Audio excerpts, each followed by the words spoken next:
Anastasia. Los cedros resonantes. Escrito por Vladimir Megre.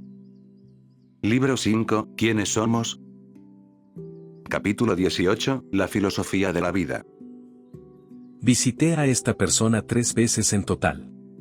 Vive cerca de Moscú en una prestigiosa comunidad de dachas, también conocidas como casas de campo. Sus 2 hijos, que ocupan puestos de alto rango en el gobierno, le construyeron una gran villa de 2 plantas. De igual forma, hicieron los arreglos necesarios para contar con un ama de llaves que cuidara tanto de su padre, como de la casa. Sin embargo, solo van a visitarlo ocasionalmente, por lo general el día de su cumpleaños. Su nombre es Nikolai Fyodorovich. Nikolai Fyodorovich. Tiene más de 70 años, y debido a una dolencia en la pierna, pasa casi todo el tiempo en su costosa silla de ruedas importada de Occidente. Su enorme mansión está diseñada al más puro estilo europeo. La mitad de la planta baja está ocupada por su biblioteca, con multitud de estanterías que albergan una considerable colección de libros en todos los idiomas imaginables. La mayoría de sus libros son de filosofía, y están encuadernados en piel de alta calidad. Hasta su jubilación, Nikolai Fyodorovich impartió clases de filosofía en la Universidad de Moscú, y obtuvo todo tipo de títulos y honores. Posteriormente, se mudó a su villa, donde dedica casi todo el tiempo a sus libros. Lo conocí gracias a la insistencia de su ama de llaves, Galina, quien asistió a una de mis conferencias de lectores. Le agradezco que nos haya presentado. Nikolai Fyodorovich había leído los libros que escribí de Anastasia. Se trataba de una persona muy interesante, con quien logré tener una serie de conversaciones. A pesar de su erudición, era capaz de explicar las afirmaciones de Anastasia con una sencillez y claridad asombrosas, además de descubrir nuevos aspectos y significados en ellas.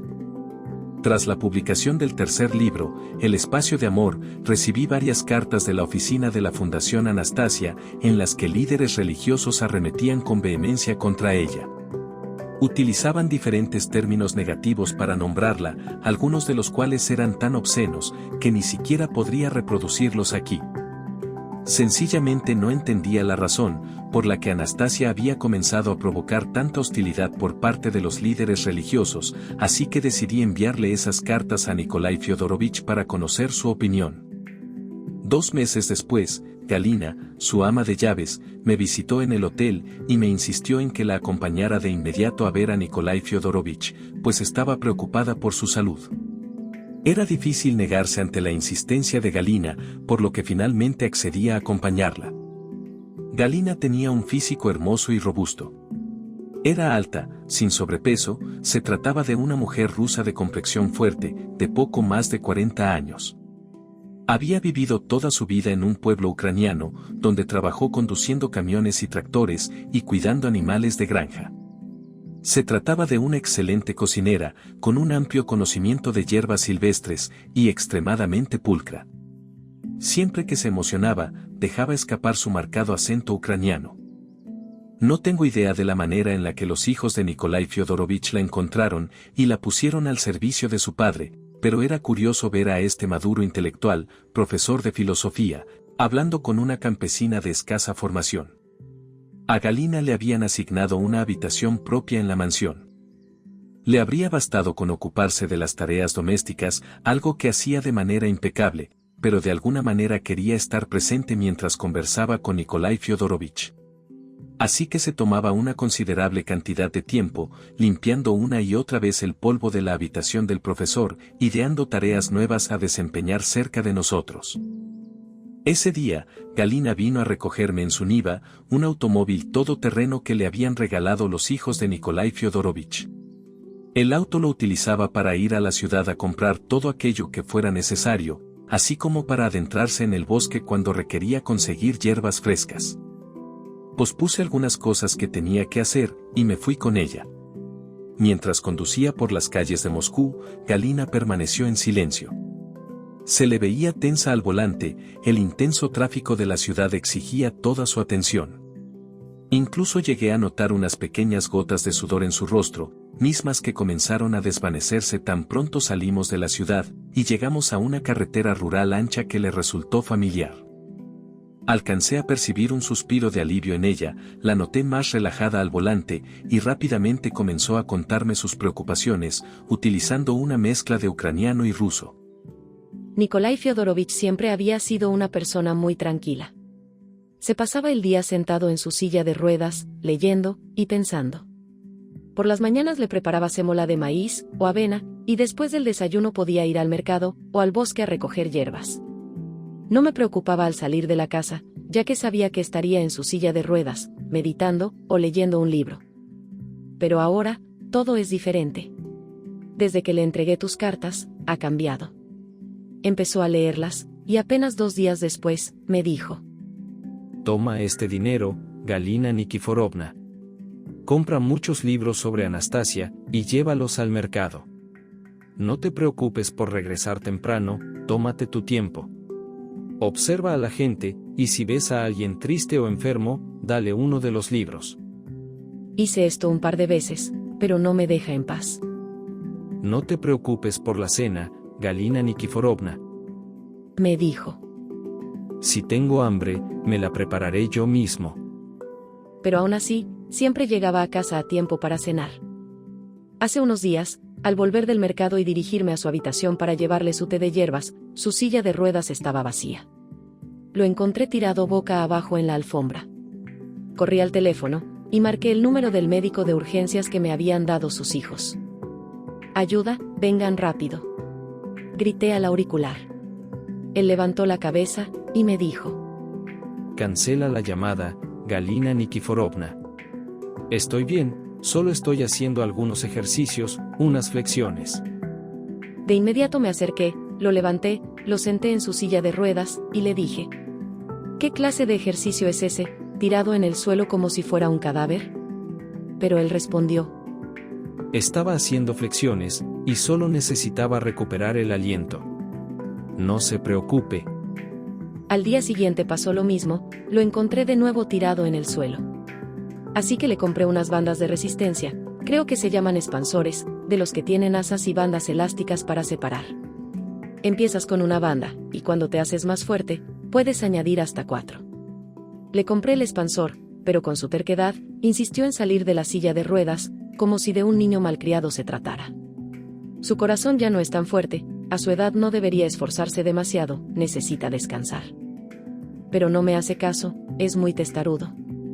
Llevo 5 años trabajando para él, y es la primera vez que lo veo comportarse de esa manera. No sé qué pensar. ¿Por qué no hablas con él y le dices que se lo tome con calma? Dile que no hay necesidad de que haga todos esos ejercicios, dile que se enfoque en otros movimientos menos demandantes. Al entrar en el espacioso estudio de Nikolai Fyodorovich, vi una chimenea encendida. El maduro profesor de filosofía no estaba sentado en su silla de ruedas, como de costumbre, sino en su gran escritorio, escribiendo o dibujando algo. Su aspecto también había cambiado un poco, en lugar de su habitual pijama, vestía camisa y corbata. Me saludó con más entusiasmo que de costumbre, me invitó a sentarme, y sin formalidades, comenzó a hablar con mucha más vehemencia de la que solía oírle. Vladimir, ¿sabes la época tan maravillosa que se avecina para nuestro planeta? Ya ni siquiera pienso en la muerte, ahora tengo un anhelo muy fuerte por vivir en una tierra así. He leído las cartas con los insultos dirigidos a Anastasia. Muchas gracias por enviármelas, he comprendido mucho. En muchos aspectos, fue una verdadera revelación. En esas cartas, a la ermitaña de la taiga la llaman bruja o hechicera, cuando en realidad es una guerrera por excelencia. Imagínate, Anastasia es la mayor guerrera de las fuerzas de la luz. Su grandeza e importancia es algo que será apreciado por las futuras generaciones. En las leyendas y sagas heroicas que conocemos, no encontraremos a heroína alguna tan valiente como ella. Nuestra conciencia humana, nuestro intelecto y nuestras emociones son incapaces siquiera de imaginar la grandeza de esta guerrera. Pero por favor, no te sorprendas, Vladimir. No te pongas susceptible. Ella también es una mujer normal, de naturaleza absolutamente humana, con todas las fortalezas y debilidades femeninas, con sentimientos maternales. Pero al mismo tiempo, es una guerrera de grandeza sin igual. Te pido una disculpa si mis palabras te están confundiendo, intentaré explicarme con mayor claridad. Todo está contenido dentro de una concepción filosófica. Observa la cantidad de libros en los estantes de mi estudio, Vladimir. Son obras de pensadores filosóficos de diferentes épocas y de diferentes partes del mundo. Nikolai Fyodorovich señaló varias estanterías y explicó. Ahí están los retóricos de la antigüedad, que hablaban de la esencia, del fundamento mismo de la vida. Junto a ellos hay libros sobre Sócrates, quien no escribió nada. A la derecha se encuentran Lucrecio, Plutarco y Marco Aurelio. Abajo se encuentran las 5 epopeyas de Nizam y Ganjavi, seguidas de las obras de Arani, Descartes, Franklin, Kant, Laplace, Hegel y Stendhal. Todos ellos intentaron penetrar en la esencia del ser y comprender las leyes del universo. El crítico literario español, Agustín Durán, se refería a personas como ellas cuando escribió lo siguiente. La historia de la filosofía describe esencialmente los esfuerzos de los grandes pensadores por prevenir la decadencia social, mediante la creación de preceptos morales seculares, destinados a reemplazar los preceptos mundanos que ellos mismos habían abolido. Cada uno de estos grandes pensadores, continuó Nikolai Fyodorovich, intentó acercarse, a su manera, a la noción del absoluto. Sus conceptos filosóficos dieron lugar a movimientos religiosos, y significaron el fin de viejas cosmovisiones y estructuras de pensamiento. Al final, tras desafiar todos los tímidos intentos de oposición, el concepto dominante en nuestra época ha resultado ser, en resumen, el que todos estamos subordinados a una conciencia superior. Su ubicación precisa es irrelevante, ya sea en la inmensidad del cosmos o en el alma humana. Hay algo que es más importante, se trata del principio omnicomprensivo de sumisión y adoración. Ese principio domina sobre todo lo demás. A qué o a quién te sometes, no es muy relevante. El punto es que sucede, ya sea que te sometas a un maestro, a un gurú o a un ritual. Mis colecciones también incluyen las profecías de Nostradamus. En todos estos libros, se encuentra una visión, un concepto filosófico. Se concluye que el hombre es perecedero, corruptible e insignificante, y que todavía tiene mucho por aprender. Pero es concretamente esta visión, la que destruye el alma humana. Cualquier seguidor de esta cosmovisión, es incapaz de ser genuinamente feliz. De hecho, mientras este concepto domine la conciencia humana, ninguna persona en la tierra podrá ser feliz. Afecta por igual al filósofo, y a quien jamás se ha acercado a la filosofía. Afecta por igual al recién nacido, así como a personas mayores. Incluso afecta a embriones en el útero materno que aún no han visto la luz. Han existido partidarios de esta visión en diferentes épocas, y en la actualidad, son muchos sus seguidores. Tienen como propósito inculcar en la gente que son fugaces e insignificantes, intentan hacerles creer en la fragilidad e irrelevancia de la esencia humana. Pero todo esto pronto terminará, se avecinan nuevos tiempos. Las palabras de Dios que pronunció Anastasia, entraron en mí como un destello de luz. Tú registraste esas palabras, Vladimir, cuando Adán le preguntó a Dios. ¿Dónde está el límite del universo? ¿Qué haré cuando llegue a ese límite? ¿Qué haré cuando yo mismo lo llene todo, y haya creado todo lo que he concebido? Y Dios le respondió a su Hijo, de hecho, nos respondió a todos de la siguiente manera. Hijo mío, el universo mismo se ha desarrollado a partir de los pensamientos. De los pensamientos surgió inicialmente un sueño, que es parcialmente visible en forma de manifestación material. Cuando llegues al final de todo, al límite de toda creación, tus pensamientos abrirán la puerta a un nuevo comienzo, a una continuación. Casi de la nada, se producirá una nueva encarnación de ti mismo, que reflejará en sí mismo tu alma, tus sueños, tus aspiraciones.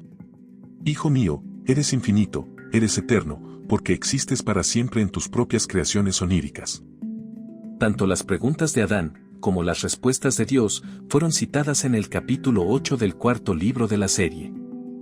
Qué respuesta tan maravillosa, tan profundamente filosófica, tan acertada y lacónica. Se trata de una respuesta perfecta, lo explica todo, va más allá de las declaraciones filosóficas de la literatura universal, superándolas con creces. En las estanterías de mi biblioteca hay muchos volúmenes, Vladimir. Pero me faltaba el libro fundamental, aquel cuya lectura es más valiosa que todas las obras filosóficas impresas juntas.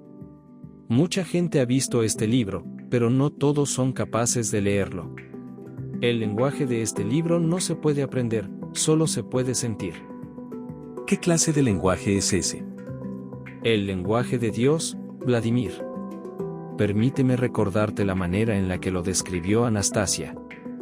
Los pueblos de la tierra tienen muchísimas palabras con diferentes significados. Abundan los idiomas y dialectos, y sin embargo, hay un solo idioma para todos. Se entreteje con el susurro de las hojas, el canto de los pájaros, y el sonido de las olas. El lenguaje de Dios incluso tiene colores y aromas.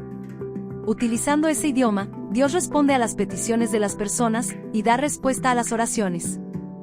Citado en el capítulo 11 del cuarto libro de la serie. Anastasia puede sentir y comprender muy bien ese idioma. ¿Pero qué pasó con nosotros? ¿Cómo hemos podido ignorar ese lenguaje durante siglos? Es perfectamente lógico. Si Dios creó la tierra y la naturaleza que nos rodea, entonces la hierba, los árboles, las nubes, el agua, y las estrellas, no son otra cosa que la materialización de sus pensamientos. Pero hemos estado ignorando aquello que es utilizado por Dios para comunicarse con nosotros, hemos dejado de prestarle atención. Antes bien, lo destruimos, lo pisoteamos, y lo desfiguramos mientras hablamos de nuestra fe. Vaya contradicción, ¿qué clase de fe es esa? ¿A quién adoramos en realidad? Anastasia lo expresó de la siguiente manera. El agua demostrará ser el criterio, la medida de todas las cosas. Todo se puede medir por la pureza del agua. Cada día que pasa, el agua se ensucia y se contamina más. De igual forma, el aire se vuelve más difícil de respirar. Aunque los gobernantes de este mundo erijan templos magníficos, sin importar lo grandiosos que hayan sido, solo serán recordados por la inmundicia que le han dejado a las futuras generaciones. Citado en el capítulo 24 del tercer libro de la serie. Solo un verdadero filósofo podría haber dicho algo así, y nos corresponde a todos reflexionar sobre sus afirmaciones. Considera lo siguiente, Vladimir. Toda construcción humana en este mundo, ya sea espiritual o material, es transitoria. Las religiones con sus templos y catedrales, las filosofías con sus generaciones de pensadores, todas van y vienen. El agua, sin embargo, ha existido desde el principio de la creación, al igual que nosotros. Después de todo, nuestros cuerpos están compuestos primordialmente de agua. Nikolai Fyodorovich, ¿por qué consideras correctas las afirmaciones de Anastasia? Porque provienen de ese libro que todo lo abarca. Y su lógica, Vladimir, es la lógica de la filosofía. Anastasia también cita otra afirmación de Dios en su libro, cuando los seres de energía cósmica le hacen la siguiente pregunta. ¿Qué es lo que tanto anhelas? Y su respuesta se dirige a cada ser del universo. La creación conjunta y la alegría que todos compartimos al contemplarla. Citado en el capítulo 2 del cuarto libro de la serie. Vaya declaración tan concisa, todo en una sola frase. En esas pocas palabras, reside el anhelo y el deseo de Dios. Ninguno de los grandes filósofos ha podido dar una definición más precisa y exacta. Anastasia también dijo lo siguiente. Para percibir lo que en realidad sucede en el universo, basta con mirar dentro de uno mismo. Citado en el capítulo 6 del segundo libro de la serie. Por consiguiente, todos los padres que aman a sus hijos, deberían determinar si comparten el mismo sueño. ¿Quién de nosotros, hijos e hijas de Dios, no desearía crear junto a sus hijos? ¿Quién de nosotros no desearía percibir la alegría derivada de la contemplación de sus propias creaciones? Las reflexiones filosóficas de Anastasia son eficaces, en ellas reside una gran fuerza y sabiduría. Son de vital importancia para la humanidad, y están llenas de poder. Las masas que creen en la oscuridad que se avecina, intentarán oponerse a dichas reflexiones. Continuarán los insultos hacia Anastasia, y serán similares a los que ya me has enviado. los habrá de diversa índole, la gran mayoría provendrán de predicadores débiles que solo consiguen unos pocos seguidores, y que aparentemente proclaman la verdad a aquellos demasiado perezosos como para pensar por sí mismos. Anastasia ya se ha referido a ellos. Hay de ustedes, los que se autoproclaman guías espirituales. Ustedes que se hacen llamar maestros de almas humanas. Pretenden hacer creer al hombre, que es abyecto y débil de espíritu, que no se conoce a sí mismo, y que todas las verdades son accesibles solo a unos pocos elegidos como ustedes. Afirman que solo a través de la adoración que ustedes realizan, es que se puede percibir la voz de Dios, y es que se puede acceder a la verdad detrás de la creación del universo. Afirman que la humanidad debe agradecerles. Pues se equivocan, no es la voz de Dios la que habla a través de ustedes, sino su orgullo. Dejen de ocultar la creación de Dios al hombre, dejen de reemplazar la verdad con dogmas oscuros, dejen de bloquear el camino del ser humano hacia el Padre, de interponerse entre ellos. Así que cállense, calmen las pasiones de sus corazones, porque Dios no necesita intermediarios, puede hablar con todos por igual. Que la humanidad lo sepa ahora. Desde el principio, el Creador lo ha dado todo a cada uno de nosotros. Son los turbios dominios del dogma y de las convenciones, los que han ocultado las grandes obras del Creador, y lo han hecho por puro orgullo egoísta. La verdad de Dios vive en cada alma. Desde el inicio, a cada ser humano le dio toda la creación y toda la verdad. El camino hacia la verdad, hacia la felicidad, hacia el paraíso, está abierto para todos, no hay que esperar a mañana, está abierto ahora mismo. El Creador ha llenado de alegría cada momento de la existencia del ser humano, y en su pensamiento, no hay lugar para que su amado Hijo sienta el tormento de la tristeza. Citado en el capítulo 24 del tercer libro de la serie. Esos falsos predicadores son los que intentan atacar a Anastasia, pues con la luz de la verdad, ella está consumiendo sus dogmas, está destruyendo sus filosofías. Su concepción filosófica significa el fin del reinado de la oscuridad. Hoy estamos presenciando y participando en las mayores hazañas de todos los tiempos, somos testigos de esta hermosa transformación, y podemos participar en ella. Nos encontramos en el umbral del nuevo milenio, en el umbral de una nueva realidad. De hecho, ya estamos viviendo en ella. Espera un momento, Nikolai Fyodorovich. No entendí del todo la relación entre los dichos y la realidad. Me queda claro que un filósofo puede decir algo, mientras que otro puede apoyarlo, o afirmar algo diferente. Llega Anastasia, y también describe sus conceptos. Al final, ¿qué tiene que ver eso con la realidad? Son solo palabras. Los filósofos pueden divagar todo lo que quieran, pero la vida sigue su propio curso. La vida de toda sociedad humana siempre ha estado influenciada por cosmovisiones filosóficas. Esto sigue siendo cierto hoy en día. La filosofía judía da origen a una forma de vida en particular, la filosofía de las cruzadas, a otra. Hitler tenía su filosofía, y nosotros, bajo el régimen soviético, la nuestra. La revolución, después de todo, no es más que una cosmovisión filosófica que reemplaza a otra. Hasta ahora, estas cosmovisiones han tenido efectos locales, sin embargo, la cosmovisión de Anastasia ha alcanzado una escala global. Tiene un impacto en la sociedad humana en su conjunto, y en cada miembro de la sociedad en particular. Ella afirmó lo siguiente: transportaré a la humanidad a través de la ventana temporal de las fuerzas oscuras, los liberaré de la era de la oscuridad. Citado en el capítulo 27 del primer libro de la serie. Ya lo ha hecho, Vladimir. Ha construido un puente sobre el abismo para que todos podamos cruzarlo. Ahora depende de nosotros, cada uno es libre de decidir si lo cruza o no. Soy filósofo, Vladimir, y ahora lo veo todo con total claridad. Además, no solo lo veo, también lo siento. En el umbral del nuevo milenio, la concepción filosófica de Anastasia brilla como un rayo de luz. Todas nuestras acciones están determinadas por nuestras convicciones filosóficas, y en todo momento, nuestro proceder está ligado a ellas. Cuando nuestras convicciones cambian, en consecuencia, también lo hacen nuestras acciones. En mi caso, por ejemplo, llevaba mucho tiempo sentado en mi estudio, leyendo diversas obras filosóficas. Sentía lástima por la humanidad, y lamentaba el camino que había tomado hacia su propia perdición. Pensaba en mi propio funeral, y me preguntaba si mis hijos y nietos tendrían tiempo de asistir. Me encontraba en un círculo vicioso, compadeciendo a la humanidad y visualizando el final de mi camino. Y entonces apareció Anastasia con un concepto filosófico totalmente diferente, y mis acciones dieron un giro radical. Gracias a ella, mi visión del mundo ha cambiado por completo, y mi forma de actuar también se ha transformado. ¿Cómo ha cambiado tu vida? ¿Qué haces ahora diferente? Hago muchas cosas de manera diferente, y te lo voy a demostrar ahora mismo. Me voy a levantar, y empezaré a actuar según mis nuevas convicciones. Nikolai Fyodorovich se aferró al escritorio con las manos y se levantó.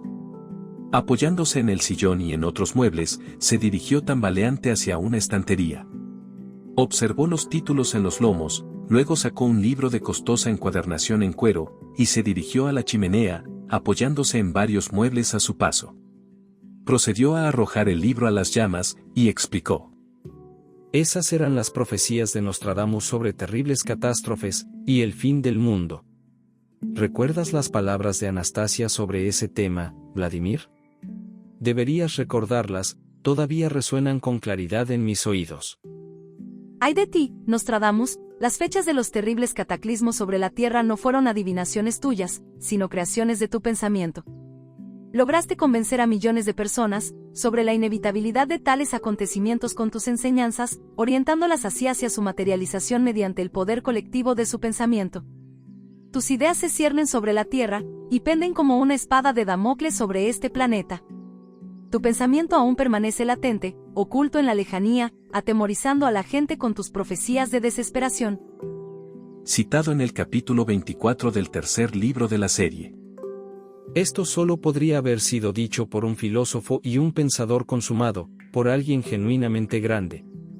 Por alguien que comprende que una profecía no es más que un intento de marcar el rumbo de los acontecimientos futuros, no es más que una construcción consciente de los días venideros. Cuanta más gente crea en la perdición universal, mayor será el número de pensamientos que intentarán moldear esa realidad, mayor será la energía mental de esa visión, y en consecuencia, mayor será la probabilidad de verla materializada. Puede convertirse en realidad, porque el pensamiento humano es algo material, y tiene consecuencias materiales. Sectas enteras se entregan voluntariamente a la muerte en la hoguera, porque creen en el inminente fin del mundo, mientras que aquellos que creen en un futuro brillante, continúan viviendo. Sin embargo, Anastasia se opone a la desesperanza, y destruye la creencia en el fin del mundo cuando declara lo siguiente. No permitiré que tu futuro se cumpla, poder oscuro. Deja que tus pensamientos se enfrenten a los míos, prepárate para la batalla. Abandona la tierra, ven hacia mí. Un ser humano te espera. Soy el ser humano. Soy el ser humano de origen. Soy el ser humano de orígenes prístinos. Soy Anastasia. Y soy más fuerte que tú. Y añade. Con mi rayo, reduciré instantáneamente a cenizas la oscuridad de todos los dogmas ancestrales. Citado en el capítulo 24 del tercer libro de la serie. Ella sola ha emprendido la lucha contra las incontables hordas de la oscuridad, contra las millones de bestias que trabajan para la caída del ser humano, contra aquellos que dibujan una imagen de la perdición total de la humanidad. E incluso quiere mantenernos al margen de esa lucha, solo quiere que seamos felices, como lo dice en su plegaria a Dios. Como hija tuya, viviré para tu alegría, y siempre acrecentaré tu gloria. Que el futuro pertenezca por completo a tu sueño. Así será, así lo haré yo, tu hija. Padre mío, omnipresente. Citado en el capítulo 11 del cuarto libro de la serie. Anastasia alcanzará sus sueños, su filosofía es excepcionalmente sólida. Los siglos venideros pertenecerán al sueño divino, vivirán en él.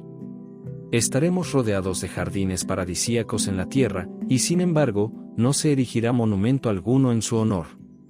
La época de los monumentos habrá terminado, pues cada uno comprenderá la verdadera naturaleza humana por sí mismo. Yo ya soy viejo, pero mi ambición es luchar al lado de Anastasia como un soldado al servicio de sus sueños. La gente disfrutará de la belleza de la creación divina, y no recordará a esta bella reclusa de la taiga. Pero bellas flores crecerán en los jardines, incluyendo a una que llevará por nombre, Anastasia. No creas que la filosofía es meramente un conjunto de palabras bonitas, Vladimir. Porque las palabras pronunciadas en algún lugar de la taiga siberiana, llenaron mi corazón de entusiasmo, y aquí mismo puedes comprobar que se han traducido en acciones concretas y tangibles. No es la gente la que está pereciendo en las llamas de esta chimenea, Vladimir, sino las profecías que anunciaban la caída de la humanidad. Ese tipo de profecías son las que tanto entusiasman a los seguidores de la teoría del fin del mundo, pues su filosofía se basa en la supuesta e inevitable desaparición de la humanidad. Es por eso que los agoreros están agitados y han dispuesto sus fuerzas. Anastasia ha perturbado a esas personas que continuamente manipulan a la humanidad con cataclismos, personas cuya siniestra agenda deriva en el fin de nuestra era. ¿Pero acaso nadie antes de Anastasia se había manifestado en contra de la noción del fin del mundo? Han existido algunos intentos tímidos e insignificantes que han pasado desapercibidos.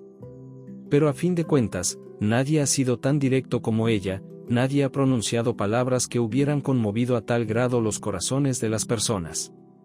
Ningún concepto filosófico ha inspirado tanto a la gente como el expresado por Anastasia. Ella está reduciendo a cenizas los oscuros dogmas centenarios. De momento, nos resulta un tanto incomprensible la manera en la que lo logra. Sus palabras poseen un ritmo singular y una gran lógica, pero sin duda, hay algo más. Ella misma afirma lo siguiente: El Creador hizo fluir una nueva energía, y por lo tanto, todo lo que vemos a diario se presenta bajo una luz totalmente nueva. Citado en el capítulo 13 del cuarto libro de la serie. Esta nueva energía ha aparecido en el universo, y con ella, cada vez más personas comienzan a obrar milagros. Lo cierto es que una idea filosófica importante suele tardar décadas o incluso siglos en imponerse. Sin embargo, Anastasia lo ha logrado de manera asombrosa en tan solo unos años. Vladimir, has llegado a pensar que sus palabras solo son simples palabras. Nada más alejado de la realidad, sus palabras están cargadas de tal poder, que incluso estas viejas manos que ves aquí. Levantó una de sus manos, la miró, y continuó. Estas manos están materializando sus palabras. Toda la perspectiva del fin del mundo está ardiendo en llamas, la vida va a continuar. Estas manos todavía pueden ayudar a que la vida siga adelante, son las manos de un soldado común en los ejércitos de Anastasia. Apoyándose en los muebles, Nikolai Fyodorovich regresó a su escritorio, tomó una jarra de agua y cojeando lentamente, se acercó a la ventana donde había una hermosa maceta. Un brote verde y muy joven había germinado en la tierra de su interior. Mira, mi pequeño cedro por fin ha brotado. Y ahora mis manos lo regarán, materializando las palabras que guardo en mi corazón. Apoyándose en el alféizar de la ventana, Nikolai Fyodorovich tomó la jarra con ambas manos, y dijo: ¿No está el agua demasiado fría para ti, mi querido cedro? Tras pensarlo un instante, bebió un sorbo, lo retuvo en la boca durante un momento, y apoyando las manos en el alféizar, dejó caer un fino chorro de agua sobre la tierra, junto al pequeño brote verde. Galina se las arreglaba para quedarse en el estudio y escuchar nuestras conversaciones. Primero nos trajo té, luego aparentó quitar un polvo inexistente, y mientras tanto, murmuraba para sí misma, comentando en voz baja lo que escuchaba y observaba. Sin embargo, después de que Nikolai Fyodorovich se levantara, sus comentarios se hicieron un poco más fuertes. ¿Y qué sentido tiene todo esto? Cualquier persona razonable se lo preguntaría. ¿Por qué hace algo así en su vejez? En lugar de usar su silla de ruedas, anda cojeando con sus piernas maltrechas. Tiene suficiente para comer, tiene un apartamento cálido, pero no, nada de eso es suficiente. Recordé que Galina estaba preocupada por la salud de Nikolai Fyodorovich y me había pedido que le advirtiera sobre algo, pero en ese momento no lograba recordarlo. Así que le pregunté: ¿qué es lo que tienes en mente, Nikolai Fyodorovich? Estaba visiblemente emocionado, y dijo algo con firmeza y claridad. Tengo un gran favor que pedirte, Vladimir. Te pido que en la medida de lo posible, atiendas los deseos de una persona de avanzada edad como yo. Adelante. Con gusto te ayudaré si puedo hacerlo.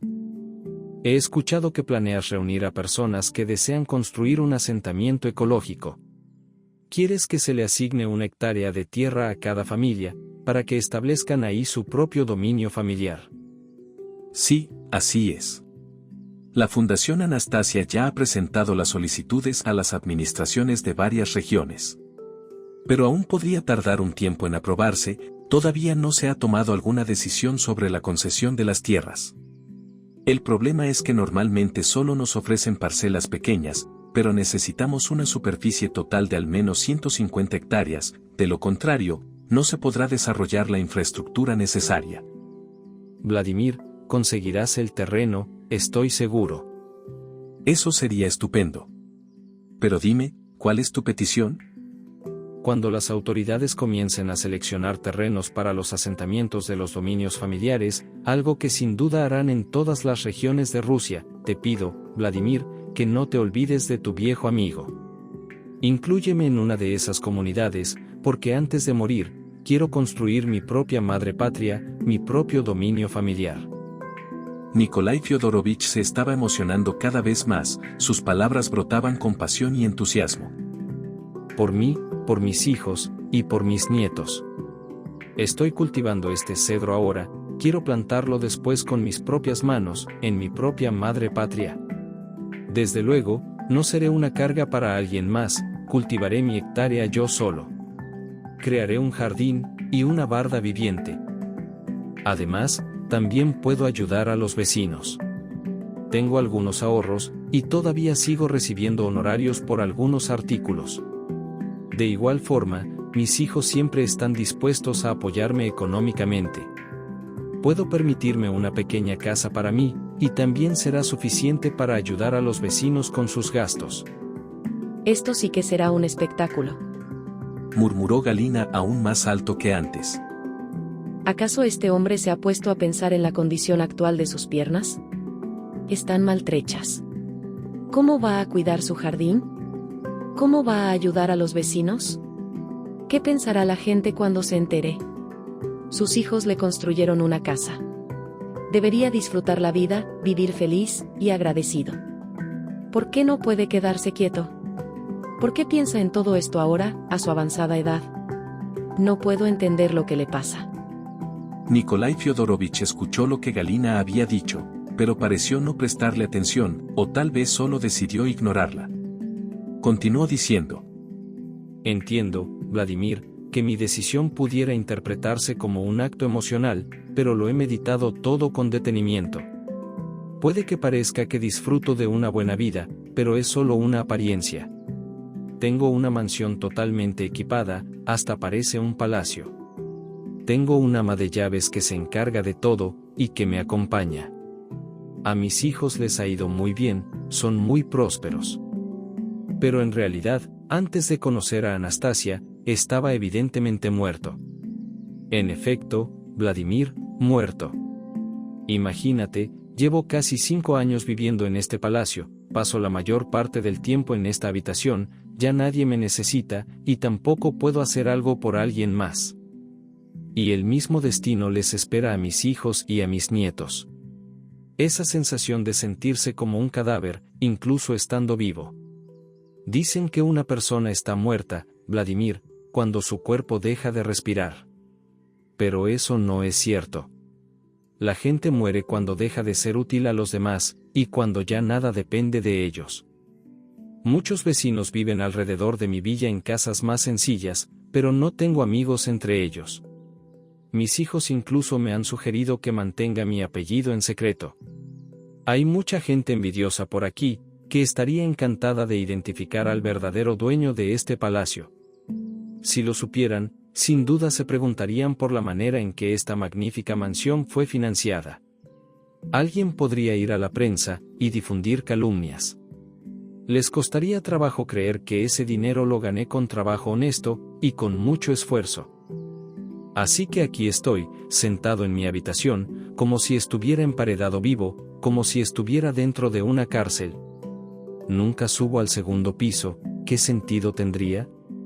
He escrito muchos tratados filosóficos, pero fue solo desde que conocí a Anastasia que Nikolai Fyodorovich hizo una pausa, respiró profundamente, y continuó.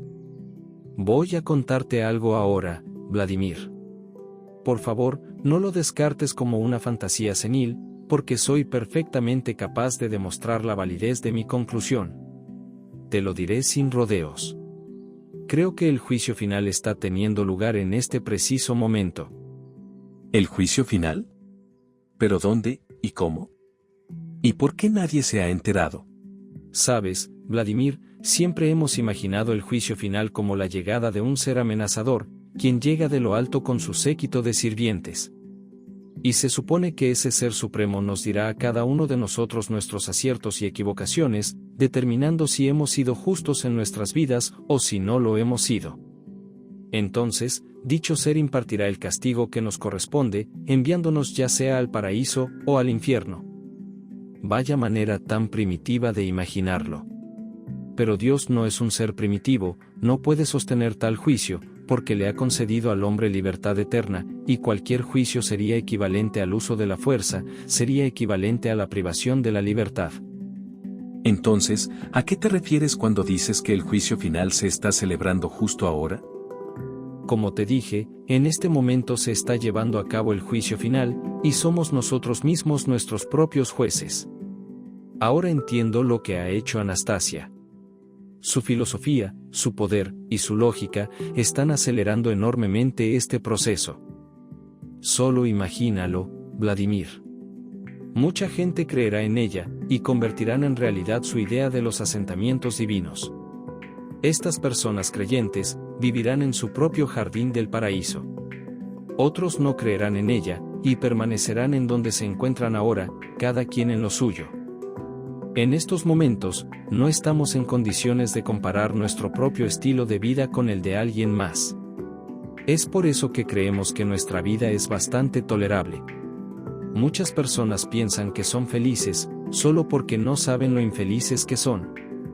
Pero una vez que identifican un nuevo estilo de vida, y lo comparan con su estilo de vida actual, se dan cuenta de que están totalmente inmersos en el infierno. El juicio final está sucediendo ante nuestros ojos, pero es ajeno a nuestra forma de pensar. Y esto no es solo un descubrimiento mío, encontré una opinión similar en el trabajo de una psicóloga de Novosibirsk. Ella estudió las reacciones de diferentes grupos de la población ante las enseñanzas de Anastasia. No la conozco personalmente, solo leí sus conclusiones en una publicación, y son similares a las mías. En muchas ciudades y pueblos, la gente está percibiendo la importancia de lo que está sucediendo en la actualidad.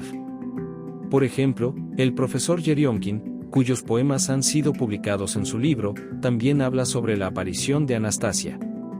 Quisiera recordarle, Vladimir, uno de los magníficos versos del profesor. He visto en ti con toda claridad a un ser humano. He visto en ti a la estrella que guiará a la humanidad. He visto en ti el inicio de una nueva era. Una era donde mis nietos habitarán y caminarán entre dioses. Una era donde mis nietos serán una encarnación y una imagen tuya. Citado en el libro de poesía, arte y cartas de los lectores de Anastasia. El libro se publicó en ruso bajo el título El alma de Rusia canta en el rayo de Anastasia, un libro de la gente. В луче Анастасии звучит душа России, народная книга. He guardado estos hermosos versos en mi memoria. También quiero que mis nietos vivan entre dioses, quiero brindarles esa oportunidad. Es por eso que quiero contribuir a esta visión, empezando por establecer para ellos un espacio de amor, una espléndida madre patria. Comprar un terreno de 1 hectárea o más, no me supone problema alguno. La cuestión importante para mí, son mis vecinos.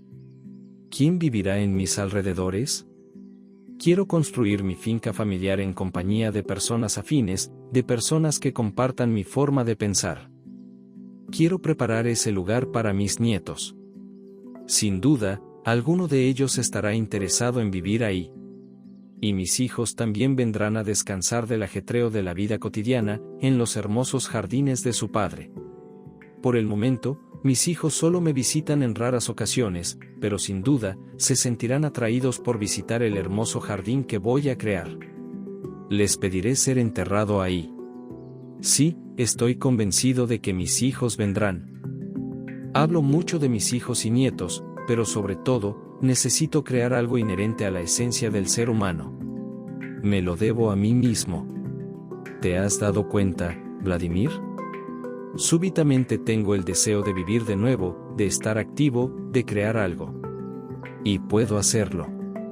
Me convertiré en un soldado raso, y me alistaré en la causa de Anastasia. Aquí también puede llevar una vida tranquila y feliz. ¿Por qué no se queda aquí? Intervino Galina. Esta vez, Nikolai Fyodorovich decidió responder a su pregunta. Se dirigió hacia ella, y le dijo: Comprendo tu preocupación a la perfección, Galina Nikiforovna. Temes por tu trabajo, y por tu hogar. No te preocupes, te ayudaré a construir una pequeña casa en mi vecindario. Tendrás tu propia casa, y tu propio terreno. Incluso puede que te cases, y empieces una nueva vida. Galina se enderezó de repente. Dejó caer un trapo blanco sobre la mesita donde simulaba estar quitando el polvo durante nuestras conversaciones, se puso las manos en la cadera y empezó a decir algo. Pero no pudo hablar, pues la indignación la había dejado sin aliento. Sin embargo, reunió fuerzas de nuevo, y dijo en voz baja: Bueno, tal vez no me guste la idea de tener cerca a un vecino como usted. Y en cuanto a la casa, puedo construirla yo misma en cuanto tenga mi propio terreno. Al fin y al cabo, ayudé a mi padre a construir su cabaña de troncos cuando era niña. He estado ahorrando algo de dinero, y en cuanto a este trabajo, no es del todo agradable para mí. ¿Para quién estoy limpiando esta enorme casa que casi nunca se usa? Nadie sube al segundo piso, y aquí estoy yo, limpiando todo hasta la saciedad. No me gustaría vivir en un vecindario donde a los vecinos pareciera que les faltara un tornillo en sus cabezas. Galina se dio la vuelta y corrió a su habitación. Pero al poco tiempo la puerta se abrió, y Galina apareció de nuevo con dos pequeñas macetas, cada una con brotes verdes, idénticos a los de la elegante maceta de Nikolai Fyodorovich. Se dirigió al alféizar de la ventana y colocó ahí las macetas. Luego regresó a su habitación, y volvió un momento después con una gran canasta llena de telas atadas en forma de bolsitas. Colocó la canasta a los pies de Nikolai Fyodorovich, y dijo: Estas son semillas auténticas que recogí en el bosque durante todo el verano y el otoño. También contienen diversas hierbas medicinales. Las semillas cultivadas en los campos, y vendidas en las farmacias, carecen del poder de estas. Si siembras estas semillas tú mismo, obtendrás aún más fuerza y salud gracias a las hierbas. En invierno puedes secarlas, y preparar una infusión. Y para que el cedro no se aburra, le he traído 2 compañeros. Dijo Galina, señalando el alféizar donde ahora se encontraban las 3 macetas con los pequeños brotes. Dicho esto, se dirigió lentamente a la puerta, y añadió: Adiós, filósofos. Quizás ya conocen la filosofía de la muerte. Pero en cuanto a la filosofía de la vida, todavía tienen mucho por aprender. Por lo que se podía ver, Galina se había sentido profundamente ofendida, se estaba marchando de forma definitiva. Nikolai Fyodorovich dio un paso para seguirla, pero comenzó a tambalearse. Intentó sujetarse a una silla con una mano, pero la silla se volcó, por lo que intentó mantener el equilibrio estirando los brazos. Corrí en su ayuda, pero ya era demasiado tarde. Galina, que para entonces ya había llegado a la puerta de la habitación, se había girado al oír el ruido de la silla, y se lanzó hacia Nikolai Fyodorovich con la velocidad de un rayo. Sus piernas ya estaban cediendo, pero logró sujetarlo con sus fuertes brazos, y ahí se quedó, abrazándolo contra su generoso pecho. Liberando una mano, levantó a Nikolai Fyodorovich por las piernas, y lo llevó como a un niño pequeño hasta su silla de ruedas. Lo sentó en ella, luego tomó una frazada de cuadros, y comenzó a cubrirle las piernas, reprendiéndolo cariñosamente. Vaya soldado de Anastasia.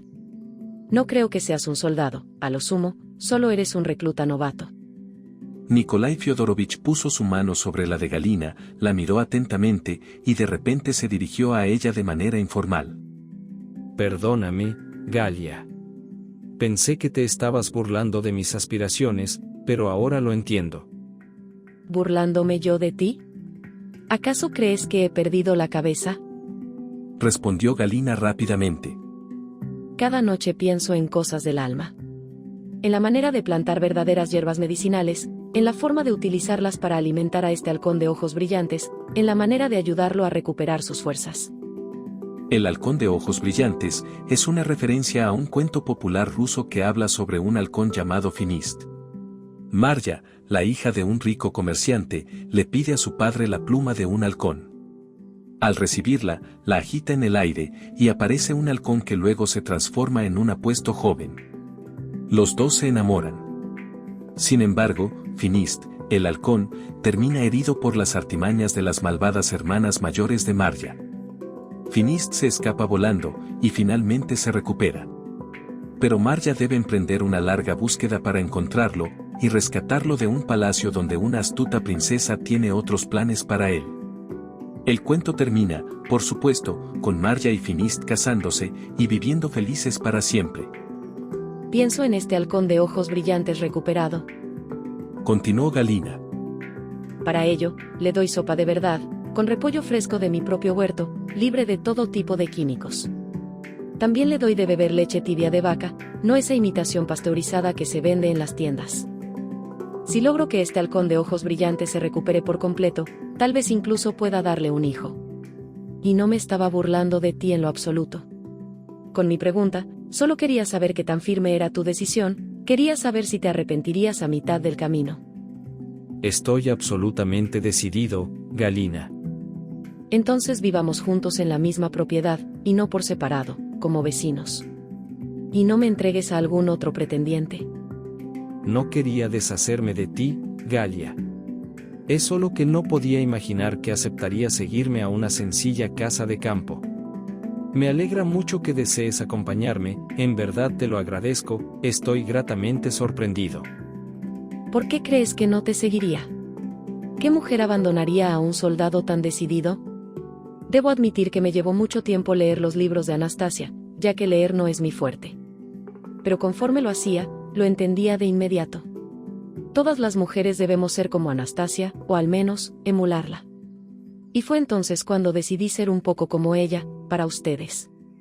Anastasia aún no tiene soldados fuertes, solo reclutas sin entrenamiento, y nosotras, las mujeres, tenemos que apoyarlos. Muchas gracias, Galia. Así que has leído los libros de Anastasia, Galina Nikiforovna. Y has reflexionado en sus palabras por las noches. La alternancia de formas familiares y formales de Nikolai Fyodorovich delata su incertidumbre temporal sobre la manera en la que debería dirigirse a esta mujer. Así es. He leído todos los libros de Anastasia, y he reflexionado en sus palabras. Por cierto, creo que podemos saltarnos las formalidades, no vuelvas a tratarme como una extraña. Desde hace tiempo he querido pedirte que solo me llames Galia. De acuerdo, Galia. Te confieso que quedé totalmente intrigado cuando dijiste. Quizás ya conocen la filosofía de la muerte. Pero en cuanto a la filosofía de la vida, todavía tienen mucho por aprender. Qué formulación tan concisa de dos tendencias filosóficas contrarias, y vaya que sabes distinguirlas muy bien. Claro que Anastasia representa la filosofía de la vida. Por supuesto, esto es increíble. Nikolai Fyodorovich acarició la mano de Galina con ternura y entusiasmo, y añadió. Galia, eres una verdadera filósofa, no lo habría imaginado.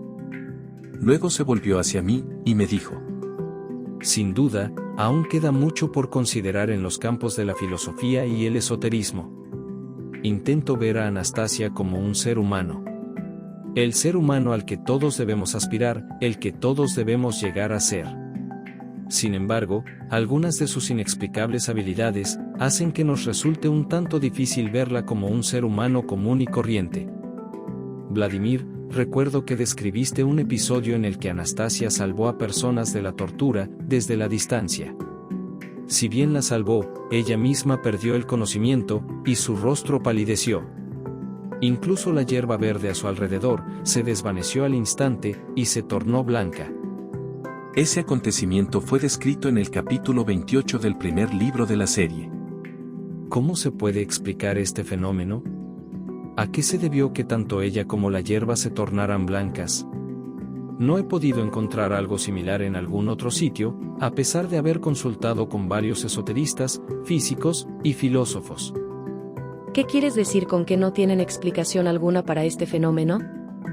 Interrumpió la conversación Galina, quien estaba sentada a los pies del profesor. ¿Y qué es lo que hay que pensar? Cuando lo que hay que hacer es arrancarles los ojos.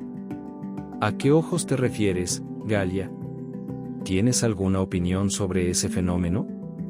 Preguntó Nikolai Fyodorovich sorprendido. Galina estaba más que dispuesta a responder. Es tan obvio como la nariz en tu cara. Cuando una persona es atacada por algo podrido, cuando recibe malas noticias, cuando es amenazada, o cuando alguien le lanza su ira, se pone pálida o a veces blanca. Eso sucede especialmente cuando evita responder a ese mal, cuando le permite entrar en su interior. Se ven muchos ejemplos así en la vida. Anastasia también puede absorber esos males, esa podredumbre, y quemarla por completo en su interior. La hierba se desvanece y se vuelve blanca al intentar ayudarla. Desde mi punto de vista, creo que hay que arrancarle los ojos a cualquier tipo de podredumbre. Es cierto, muchas personas palidecen. Dijo asombrado Nikolai Fyodorovich, mirando atentamente a Galina. Lo hacen cuando dejan entrar la ira, cuando no responden al insulto, cuando devoran la rabia en lugar de devolverla. Luego, esa mala energía es quemada y consumida en su interior. Vaya que es cierto. Se trata de algo sencillo y fácil de entender. Anastasia consume en su interior la energía de la agresión que fue dirigida a su persona. Si esa energía fuera correspondida, no se disiparía en el espacio, ya que rebotaría y afectaría a alguien más. Claro que Anastasia no quiere que esas energías afecten a otras personas. ¿Y quién es lo suficientemente fuerte como para resistir semejante embestida? Es por eso que contra ella se dirigen muchas energías malignas, energías que se han acumulado a lo largo de los siglos, y que ahora están siendo producidas por los seguidores de la filosofía de la muerte. Aguanta, Anastasia. Mantén el rumbo, valiente y noble guerrera, mantén el rumbo. Y así lo hará. Intervino Galina. Vamos a ayudarla ahora. Poco después de que comencé a regalar tus libros en el mercado, noté que las mujeres que los leían se estaban reuniendo en una esquina. Luego les di unas semillas de cedro, y las plantaron. También les hablé de las hierbas medicinales, y fue entonces que las mujeres dijeron que debían hacer algo. Por supuesto, no se trataba de ir a golpear a los maridos, como lo sugirió una de ellas, pero sí era necesario reflexionar, para elegir correctamente a la persona con la que deberíamos tener hijos. ¿De qué estás hablando, Galina? Preguntó sorprendido Nikolai Fyodorovich. No me digas que ya tienes tu propio grupo activista. De ninguna manera. ¿Qué clase de grupo activista podría ser ese? Nos quedamos en la calle platicando un poco sobre la vida. ¿Y de dónde surgió la idea de golpear a los hombres? ¿Qué argumentos motivaron eso? Pues al final, es su culpa. Quieren que tengamos hijos, pero no pueden cuidar el hogar de los niños. ¿Y para qué tener hijos sin un verdadero hogar? ¿Cómo puede una mujer ser feliz con su marido, cuando no hay futuro para los niños? Ya hemos hablado 2 veces con una profesora. Ella mencionó un factor psicológico que les impide a los hombres tener el control de sí mismos. Todo se origina con la solicitud de un préstamo que le hacen a algún banco extranjero. Ella lo identifica como un síndrome, algo que les impide confiar y creer en sí mismos. Ese síndrome psicológico es la razón por la que no cuidan su propio nido. La profesora también nos dijo que hay que devolver ese préstamo al cabo de unos años. No recuerdo exactamente cuántos años eran, tal vez 20 o 30. En cualquier caso, terminarás pagando mucho más de lo que recibiste. ¿No creen que eso es algo que se asemeja a la venta de los hijos por parte de los hombres? ¿Cómo se te ocurre hacer una comparación así, Galina? ¿Qué más se puede decir sobre los hombres que piden dinero prestado? ¿Quién tiene que devolver el dinero en última instancia? Por supuesto, los niños que aún son pequeños, o que aún no han nacido. Lo deben devolver con intereses, y con intereses compuestos. Una vez que una mujer logra ver esta imagen del futuro que le depara, luchará como una bestia por su hijo, y no es de extrañar que la idea de golpear a su marido cruce por su mente. Pero estaba pensando en que sería mejor dejar de esperar ayuda.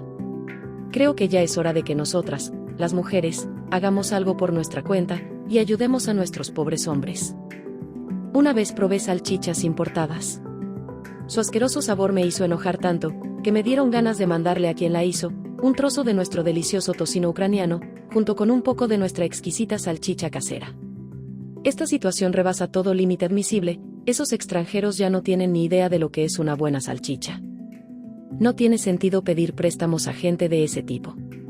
Se trata de dinero pernicioso, que no tiene utilidad alguna, que solo nos traerá problemas. Y en cuanto al plan de darles una paliza a los hombres, solo una chica lo propuso, y las demás le negaron su apoyo. ¿Qué sentido tendría una acción así? ¿Quitarles la poca cordura que les queda? Aún así, las chicas se cuentan entre ellas lo miserables que sus hombres les han hecho la vida. Pero yo les presumo un poco, les cuento que mi marido ha entrado en razón, y que planea construir un hermoso nido. ¿Tu marido? ¿De quién estás hablando? Bueno, ¿de quién crees? Les hablé de ti. Les conté del cedro que plantaste, así como de la ocasión en la que me pediste que te trajera un tablero de dibujo con una regla grande, ese que está ahí. Galina señaló un gran tablero de dibujo que estaba junto al escritorio. También les comenté que me preguntaste por los árboles más apropiados para una hectárea de terreno, ya que querías identificar aquellos que formarían parte de la barda viviente de la finca. De igual forma, les dije que estabas haciendo bocetos para un asentamiento donde solo viviría gente buena. No había suficiente espacio en las hojas de papel, por lo que me pediste que consiguiera un tablero de dibujo más grande, con una regla más grande y hojas más grandes. Se lo conté a mis amigas, y todas fuimos a elegir la mesa de dibujo. Al final, compramos la mejor y más grande mesa que pudimos encontrar. Costó un dineral, pero las chicas me dijeron que no escatimara en lo esencial. Me ayudaron, pero sus ojos estaban llenos de envidia. Esas mujeres estaban celosas porque mi hijo nacería en un hermoso jardín, y en su propia madre patria, rodeado de gente buena. No les guardo rencor por su envidia, al contrario, les deseo lo mejor. Juntaron su dinero, y me compraron una cámara fotográfica. Me pidieron que les tomara fotografías a los planos de desarrollo, a tus dibujos. Me indicaron el botón a presionar, y la manera de realizar el enfoque. Pero nunca me atreví a pedirte permiso, por lo que todavía no he tomado las fotografías. Hiciste bien, Galina. No era correcto tomar fotografías del proyecto sin mi consentimiento. Cuando lo termine, tal vez publique el boceto como una propuesta para un futuro asentamiento ecológico. Eso te va a llevar mucho tiempo, y las chicas están impacientes por ver ese maravilloso futuro que nos depara, aunque solo sea para echarle un vistazo. Has conseguido hacer un precioso dibujo en una de las hojas grandes. ¿Qué te hace pensar que no lo terminaré pronto? Ya casi está todo listo para ser publicado. Tengo los planos y los dibujos a color. Eso es lo que dije, ya tienes un dibujo precioso. Desde luego, no sería conveniente publicarlo ahora para que la gente lo use, pero podrías enseñárselo a las chicas que conozco, y les diré que todavía no está terminado. Nikolai Fyodorovich se dirigió rápidamente en su silla de ruedas a la mesa de dibujo, y yo lo seguí. Ahí sobre la mesa había planos hechos con lápices de colores, correspondían a varias propiedades del nuevo asentamiento. Los dibujos mostraban pequeñas casas, jardines, bardas vivientes hechas con distintos tipos de árboles, y también estanques. La serie de dibujos mostraba un paisaje magnífico, todo estaba muy bien distribuido. ¿A qué te refieres con que todavía no está terminado? ¿Identificas algún error? ¿Hay algo que le falte? Preguntó Nikolai Fyodorovich a Galina, que ya se había unido a nosotros en la mesa de dibujo. Todavía no has colocado el sol en el dibujo, y por lo tanto, no están dibujadas las sombras. Si hubieras dibujado el sol y las sombras, habrías notado que no se deberían plantar árboles altos al oriente de la valla viviente. El sol se asoma por el oriente, y los altos árboles de ese lado estarían bloqueando la hermosa vista. Además, los macizos de flores estarían recibiendo demasiada sombra. Esos árboles deberían moverse hacia el lado opuesto. Ahora que lo mencionas, tal vez tengas razón. Pero podrías habérmelo dicho antes. Bueno, todavía no es un diseño concluido, sigue siendo una propuesta. Pero dime, Galina, ¿mencionaste que quieres tener un hijo? Por supuesto. pero por ahora, deberás continuar con tus ejercicios todas las mañanas. Y cuando pongas un pie en tu madre patria, en tu dominio familiar, dejarás atrás tus catacumbas. Te daré de comer lo que ha crecido en tu propia tierra, y te prepararé infusiones de hierbas curativas. Para cuando llegue la primavera, serás testigo de la manera en la que todo en tu finca familiar cobra vida y florece, y sentirás de nuevo tu fuerza. Será entonces que tendré a mi hijo. Galina volvió a sentarse en la alfombra, a los pies de Nikolai Fyodorovich, y colocó sus manos sobre el brazo del maduro profesor de filosofía. Aunque no era precisamente una jovencita, Galina tenía un cuerpo fuerte, poderoso y atractivo. Incluso se le podría describir como tierna y hermosa. Su conversación se tornó cada vez más amena, como si se sumergieran en la filosofía de la vida. Mientras, yo permanecía ahí, algo aturdido, superfluo, como si hiciera mal tercio. Finalmente interrumpí su íntima conversación, y les dije: «Disculpe, Nikolai Fyodorovich, pero es hora de irme, no quiero perder el avión». Espera, rápidamente empacaré algunos pierogis y conservas para que te los lleves. También te llevaré al aeropuerto. Un pierogi es un pequeño pan ucraniano con forma de empanada, equivalente al pirozok ruso, que puede rellenarse con carne, verduras o frutas. Nikolai Fyodorovich se levantó lentamente de su silla. Apoyándose con una mano en la mesa, me tendió la otra en señal de despedida. Su apretón de manos era firme, ya no parecía el de una persona mayor. Vladimir, hazle llegar a Anastasia un cordial saludo. Y por favor dile que la filosofía de la vida, sin duda triunfará aquí. Llévale nuestro más profundo agradecimiento. Claro, le llevaré tu mensaje.